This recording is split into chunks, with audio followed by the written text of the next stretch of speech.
Hello दोस्तों, आप सभी का स्वागत है हमारे चैनल पर। ये रहे दुनिया के सबसे ताकतवर देश के राष्ट्रपति। ये रही उनकी प्राइवेट जेट और उनकी समूह यात्रा। ट्रंप हर साल कई सारे विदेश यात्राओं पर जाते हैं और वे दुनिया के हर कोने में सुरक्षित रहें, इसलिए उनकी सीक्रेट सर्विस टीम एक नेटवर्क के तहत काम करती है। यदि धरती पर दूसरा कोई व्यक्ति इस तरह के व्यवहार का आनंद ले रहा है तो वो शायद सऊदी किंग सलमान होंगे, क्योंकि वे दुनिया के सबसे अमीर साम्राज्यों में से एक साम्राज्य के राजा हैं और उनकी कुल संपत्ति खरबों रुपए से भी ज़्यादा मानी जाती है। किंग सलमान हमेशा एक भव्य विदेश यात्रा पर निकलते हैं, जिसमें उनके दर्जनों एयरक्राफ्ट, सैकड़ों लग्जरी गाड़ियां, हजारों सहयोगी फैमिली मेंबर्स और नौकर होते हैं, जो कि किंग को विदेशों में भी एक घरेलू एहसास दिलाते हैं। जहां बड़े नेताओं के सीक्रेट सर्विस टीम का उद्देश्य अपने लीडर्स की रक्षा करना होता है, वहीं सऊदी रॉयल हाउस का उद्देश्य अपने किंग के लग्जरी और आराम का होता है। मार्च 2017 में किंग और उनके प्रिंस इंडोनेशिया में 9 दिन के लैविश टूर पर अपने प्राइवेट जेट 747 में गए थे। किंग सलमान 46 सालों में पहली बार इंडोनेशिया गए और वहां पर उन्हें काफ़ी ज़्यादा मीडिया अटेंशन भी दिया गया, जो कि किंग सलमान के शौक और फैशन की वजह से था। किंग सलमान की प्राइवेट जेट 747 की तुलना करना मुश्किल है, जो कि सऊदी रॉयल फैमिली की प्रॉपर्टी माना जाता है। इसमें वो सारी सुख सुविधाएं हैं जो कि एक लंबी अवधि के ट्रिप के लिए चाहिए होती हैं। इसके साथ ही उनके पास 2 बोइंग 747, बोइंग 757-200, 777-300 और एयरबस A340-200 भी है, जो कि सिर्फ किंग सलमान के उपयोग के लिए होती है। क्राउन प्रिंस मोहम्मद बिन सलमान, जिन्हें MBS के नाम से जाना जाता है, और दूसरे रॉयल फैमिली मेंबर्स के अपने अलग अलग प्राइवेट प्लेन्स हैं। बोइंग 747 एयरक्राफ्ट एक साथ 600 से ज़्यादा पैसेंजर्स को समा सकता है। अब आप इस सेम एयरक्राफ्ट की एक प्राइवेट प्लेन के रूप में कल्पना कीजिए, जिसमें कई सारे महंगे decorations, conference rooms, state rooms और शावर वाले बाथरूम्स भी हैं। आप इसे आसमान में उड़ता हुआ एक महल कह सकते हैं। किंग सलमान के बड़े प्लेन का एक उद्देश्य ज़्यादा सामान लाना भी होता है।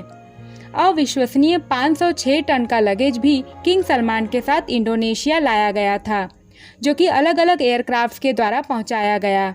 इन 506 टन लगेज में 2 मर्सिडीज बेंज S600 और किंग सलमान के personal free standing golden elevators भी थे। साथ ही साथ 1500 लोग, जो कि 36 अलग अलग फ्लाइट्स के द्वारा इंडोनेशिया पहुंचे थे। किंग सलमान का आगमन किसी भी देश में देखने लायक होता है। वे अपने सुनहरे फ्री स्टैंडिंग एलिवेटर की मदद से एयरक्राफ्ट से नीचे उतरते हैं और फिर अपने लग्जरियस मर्सिडीज S600 में बैठकर इंडोनेशिया के टूर पर निकलते हैं। कहा जाता है कि एयर फ्रीट कंपनी ने अपने 572 वर्कर्स को सिर्फ किंग का लगेज उतारने के लिए रखा था। दोस्तों, सऊदी किंग की यह पहली भव्य यात्रा नहीं थी। इसके पहले भी सन 2015 में उनके जापान टूर के दौरान किंग ने विशालकाय 500 लग्जरियस गाड़ियों का ऑर्डर दिया था, जिसे इतने कम समय में पूरा करने के लिए देश के सारे ऑटोमोबाइल्स कंपनी को आगे आना पड़ा और अपने समूह के आवास के लिए उन्होंने टोक्यो के बेस्ट होटल में एक साथ 1200 रूम भी बुक कर दिए थे। जब किंग रशिया के राष्ट्रपति पुतिन से मिलने गए, जो कि ऐसा करने वाले अपने साम्राज्य के पहले राजा थे, वे अपने साथ 2000 पाउंड खाना, उनके खुद के फर्नीचर और यहाँ तक कि कारपेट भी ले आए थे। साथ ही साथ उनके 25 प्रिंस अपना अलग अलग लगेज लेकर आए थे।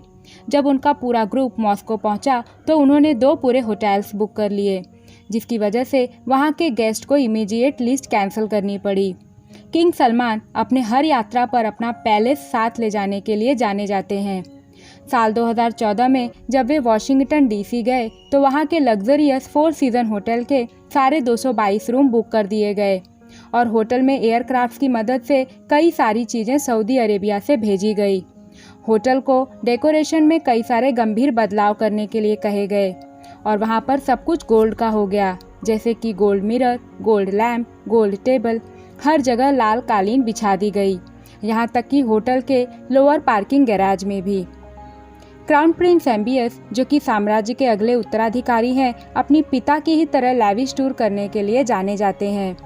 सन 2014 में उनके मालदीव्स वेकेशन के दौरान उन्होंने 3 प्राइवेट आइलैंड रिजॉर्ट्स को बुक कर लिया और एक लग्जरी यॉट भी खरीदा था, जिसका कुल खर्च मिलियन में आया था। हालांकि मालदीव्स एक फेमस टूरिस्ट डेस्टिनेशन होने की वजह से वहां के पर्यटकों में काफ़ी ज़्यादा गुस्सा देखा गया, क्योंकि उन्हें रिजॉर्ट्स की कमी से मुसीबत हो गई थी। साल 2015 में किंग सलमान और उनके 1000 लोगों के लिए फ्रांस के एक पब्लिक बीच फ्रेंच रिवेरिया को बंद कर दिया गया और यह बीच हॉलीडे मेकर्स के बीच काफ़ी ज़्यादा फेमस था, जिसकी वजह से वहाँ के लोकल लोगों में गुस्सा देखा गया और उनके अगेंस्ट 1 लाख पिटीशन भी साइन किए गए थे। यह बीच किंग के प्राइवेट विला के बिल्कुल सामने होने की वजह से बीच पर डायरेक्ट एलिवेटर बनाया गया ताकि किंग और उनके लोग सीधे विला से बीच पर उतर सकें। यदि आप ये सोच रहे हैं कि किंग हर जगह इतने बड़े समूह को लेकर क्यों जाते हैं, तो मैं आपको बता दूं कि किंग की बहुत बड़ी फैमिली है और वे हर विदेश टूर पर अपने पर्सनल नौकरों और 150 पर्सनल शेफ्स को ले जाना पसंद करते हैं ताकि वे यह डिसाइड कर सकें कि उनका अगला खाना कौन सा शेफ बनाएगा। यहाँ तक कि सिर्फ एक कॉफ़ी के लिए सऊदी प्रिंस होटल स्टाफ को अपने शेफ से एक्सचेंज कर देते हैं। यदि आज की हालातों की बात करें तो $1 ट्रिलियन सऊदी रॉयल फैमिली भी कोरोना महामारी की चपेट में आ चुका है और यहाँ के लगभग 150 सदस्यों में कोरोना की पुष्टि हो चुकी है, जिसकी वजह से किंग सलमान को आइसोलेशन में जाने के लिए कहा गया। लेकिन एक बात तो तय है कि ये महामारी खत्म होते ही सऊदी रॉयल फैमिली फिर से अपने लैविश टूर पर निकल पड़ेगी। तो दोस्तों, ये थी हमारी वीडियो सऊदी किंग के विदेश यात्राओं पर। वीडियो यदि अच्छी लगे तो इसे लाइक करें और हमारे चैनल को सब्सक्राइब करना ना भूलें। तब तक के लिए मिलते हैं एक और इंटरेस्टिंग वीडियो में।